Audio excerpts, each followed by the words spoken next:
இன்றைக்கி பார்த்தோம்னா சனிக்கிழமைங்க. ஸோ என்னோடய வேலை வந்து எப்போவுமே கொஞ்சம் குறைவாக தான் இருக்கும். சனிக்கிழமை வந்து இன்னும் ரொம்ப குறைவாக இருக்கும். இந்த ஹார்ட்வேர் கடையில் வந்துட்டு ஜாமான் வாங்குறது தான் நம்மளோட வேலை தினமும். இங்கே பார்த்திங்கன்னா எல்லா விதமான ஜாமானும் இருக்குது. நம்ம கட்டடத்துக்கு தேவையான ஸ்க்ரூலேருந்து நட்டு போல்டு அந்த பஞ்சு எல்லாமே எல்லா ஜாமானும் இங்கே இருக்குது. இங்கே வந்து எப்படின்னா நம்ம வந்துட்டு சைன் பண்ணி ஜாமான் வாங்கிடணும். பொருள் வாங்கிட்டு எந்த கம்பெனி அப்படின்னு எழுதிட்டோம்னா ஸோ மாதம் பேமெண்ட்டாக வந்துட்டு கம்பெனி வந்து பே பண்ணிடும் இந்த கடைக்கு. நம்ம ஊர் காசுக்கே எனக்கு தெரிஞ்சு ஒரு 50,000 வெள்ளியா 50,000 வெள்ளி மலேசிய காசுக்குன்னா நம்ம ஊர் காசுக்கே எனக்கு தெரிஞ்சு ஒரு 10 லட்சத்துக்கு குறைவாக கொஞ்சம் குறையுதுங்க. அந்தளவுக்கான அமௌண்ட் வந்து கடையில் வந்து டெபாசிட் பண்ணி வச்சுருவாங்க எங்கள் போஸ், அதாவது முதலாளி. இப்போ நான் வாங்க வந்தது என்னென்னா இந்த ஒரு ஜாமான் அந்த பஞ்சு தான் வாங்க வந்தேன். 5 பஞ்சு எவ்வளோ ரேட்டுனா 20 வெள்ளி.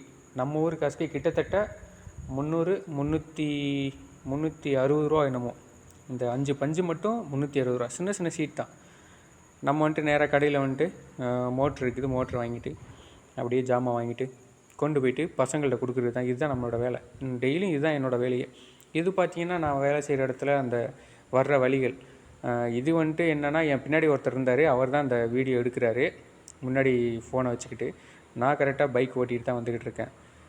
பார்க்கவே பாருங்களேன், நம்ம ஊர் மாதிரியே இருக்கும். இது வந்து மலேசியாவில் வந்து கெந்திங்னு சொல்லுவாங்க. நம்ம தமிழ்நாட்டுக்கு எப்படி ஒரு ஊட்டியோ அது மாதிரி மலேசியாவுக்கு வந்து கெந்திங். இங்கே வந்து பார்த்திங்கன்னா ஜிலுன்னு இருக்கும். வெயிலுன்றதுக்கெல்லாம் வாய்ப்பே இல்லை. அதுக்கெல்லாம் நான் என்ன சொல்கிறேன்னா, எனக்கு தெரிஞ்ச வரைக்கும் இங்கே வேலை பார்க்குறது எனக்கு ரொம்ப ஈஸியாக கஷ்டம் இல்லாமல் இருந்துச்சு. இப்போ வர்ற வழியில் பார்த்திங்கன்னா ஒரு பங்களூ ஒன்று செஞ்சுக்கிட்டு இருக்கானுங்க. அந்த பங்களாவில் வந்துட்டு பார்த்திங்கன்னா காடி ஒன்று நிற்கிது. அது என்ன காடின்னு பார்த்தா டெஸ்லா.